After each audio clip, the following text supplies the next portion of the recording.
Selamat malam, shalom buat kita semua.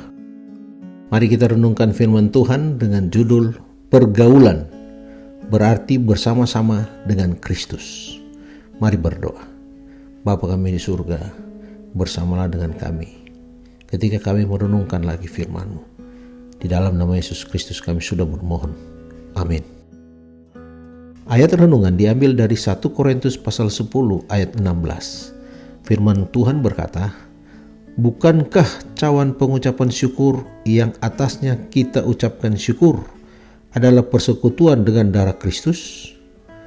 Bukankah roti yang kita pecah-pecahkan adalah persekutuan dengan tubuh Kristus?" Apabila kita berkumpul untuk mengikuti perjamuan Tuhan, kita sudah mencapai puncak penerimaan Kristus. Pertemuan melebihi jumlah orang-orang yang hadir dan unsur yang disediakan di atas meja. Dengan cara tersendiri, itu mencakup Yesus dan Roh. Persekutuan itu meluas karena berkat dan karena kita menerima janji akan kehadirannya. Akan tetapi bukan hanya itu saja. Yang dilakukan sebagai peringatan akan Yesus berarti mengingat pengorbanannya, yang pada hakikatnya telah mengikat seluruh umat Kristen. Sekalipun roti dan anggur itu tetap bersifat lambang, pada saat memakannya, kita mengingat kematian Kristus sampai Ia datang kembali. Melalui hal-hal itu, kita mengingat kematian Yesus sebagai suatu peristiwa keselamatan. Kita ikut serta dalam sengsara Yesus itu. Akan tetapi, pertemuan itu bukanlah hanya pada waktu perjamuan. Pertemuan itu boleh dilakukan di antara 2 atau 3 orang, dan Yesus akan menggabungkan diri. Kehadirannya berlaku di tengah-tengah orang banyak, di luar suatu pertemuan umum, dan itu lebih menguntungkan daripada pertemuan umum. Kita mengadakan pertemuan di dalam Kristus. Kehadiran yang kudus di antara kita itu adalah untuk melayani kita, tidak dialami dalam perkumpulan yang sederhana. Pertemuan dalam Kristus membawa pemulihan dan kesembuhan. Oleh bersama-sama dengan Dia, Ia memberi berkat dan kekuatan kepada kita. Aku teringat anak-anak belasan tahun yang mengenakan pakaian bagus pada hari Sabat. Mereka cepat datang dari kebun ibunya. Bagiku sendiri pun pada usia tersebut, mutu khusus persahabatan Kristus menimbulkan ketenangan, peribadatan, dan pemulihan. Usia lain?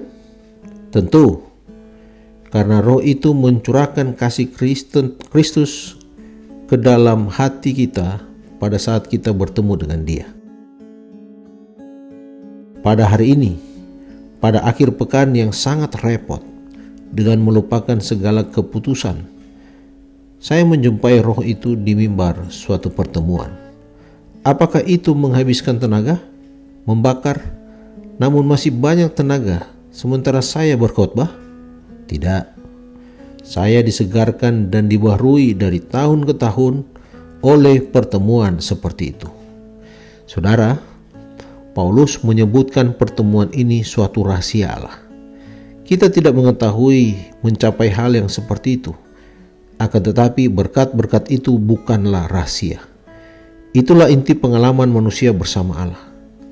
Pada saat inilah, pada upacaranya sendiri, Kristus bertemu dengan umatnya dan menguatkan mereka oleh hadiratnya. Dikutip dari buku Kerinduan Segala Zaman Jilid 2 halaman 295. Mari berdoa. Bapa di surga, kami mau bergaul dengan Engkau dalam kehidupan sehari-hari kami. Dan biarlah Roh Kudus menuntun kami untuk memahami rencana Tuhan bagi kehidupan kami. Dan biarlah kami masuk dalam pertemuan bersama dengan Kristus. Bapa di surga, terima kasih untuk firman yang sudah kami dengarkan malam hari ini. Di dalam nama Yesus Kristus kami sudah berdoa. Amin.